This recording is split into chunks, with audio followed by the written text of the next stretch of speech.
দেখুন আপনারা নারকেল যাতে না লেগে যায় এইভাবে করতে হবে।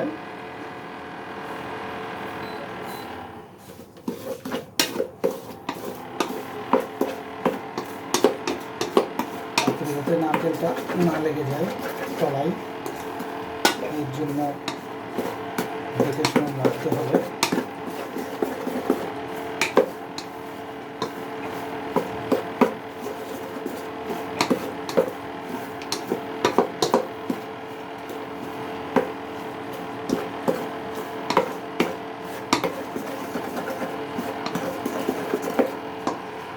বন্ধুরা, প্রথমে আমি দিচ্ছি একটি বড় এলাচ।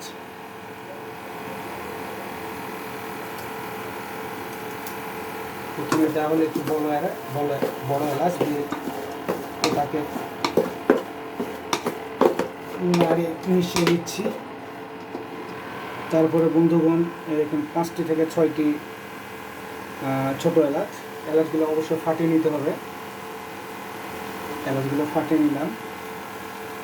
এলাচগুলো ফাটিয়ে নেওয়ার পরে একটু রাখতে হবে যাতে তলে না লেগে যায়। তলে না লেগে যায় এদিকে লক্ষ্য রাখতে হবে। খুবই সুন্দর ঘ্রাণ আসছে নারকেলের।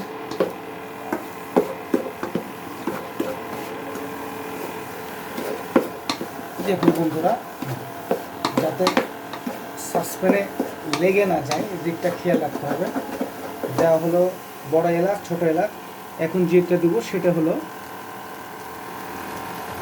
গরম মশলা। গরম মশলা চারিদিকে ছিটিয়ে দেবো। গরম মশলাটা ছিটিয়ে একটু আবার লাড়ালাড়ি করবো। খুবই সুন্দর ঘ্রাণ আসছে।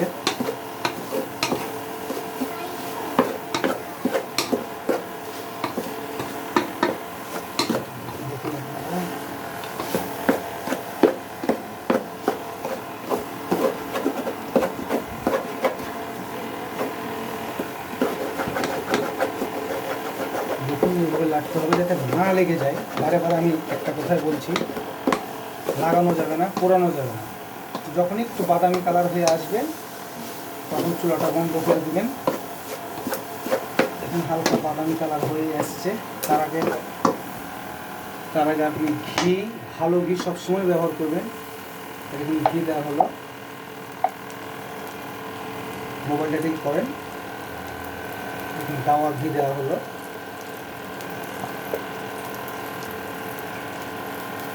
এটা একটু রাখলাম যাতে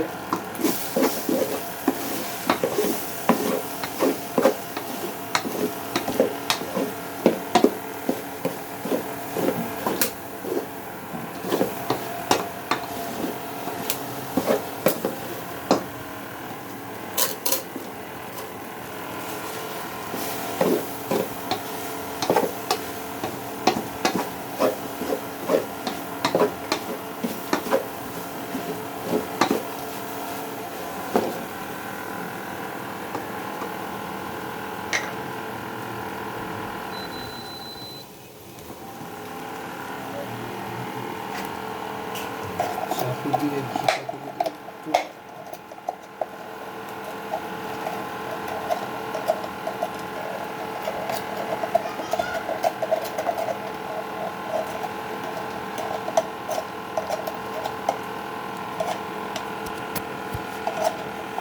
বন্ধুরা, এই ছিল প্রণালী। আপনারা যদি এইভাবে করতে পারেন, আশা করি কম্পিটিশনে আপনি বড় বড় কাতল মারতে পারবেন। আশা করছি ইনশাল্লাহ। আমরা যেহেতু এইভাবে কাতলের নারকেল ফোরমা এভাবে তৈরি করে থাকি এবং 100% রেজাল্ট হয়। সকলকে ধন্যবাদ। আসসালামু আলাইকুম।